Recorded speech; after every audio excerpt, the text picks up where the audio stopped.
امام باقر رحمۃ اللہ تعالی علیہ بیان کرتے ہیں کہ جب آپ کے وصال کا وقت قریب آیا، امام زین العابدین کے وصال کا وقت قریب آیا تو آپ رضی اللہ تعالیٰ عنہ زارو قطار رونے لگے، آپ دیدہ ہوئے۔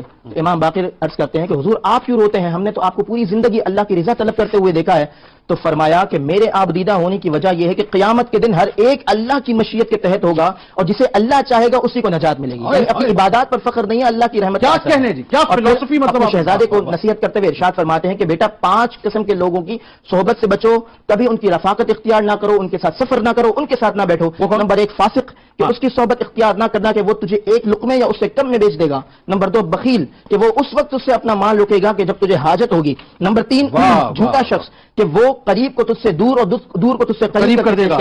اور احمق یعنی بے وقوف شخص، کہ وہ تجھے فائدہ پہنچانے کی چکر میں تجھے نقصان پہنچا دے گا۔ اور 5واں شخص وہ جو رشتہ داروں سے قطع تعلق ہی کرتا ہے، کہ میں نے ایسے شخص کو قرآن مجید فرقان حمید میں 3 مقامات پر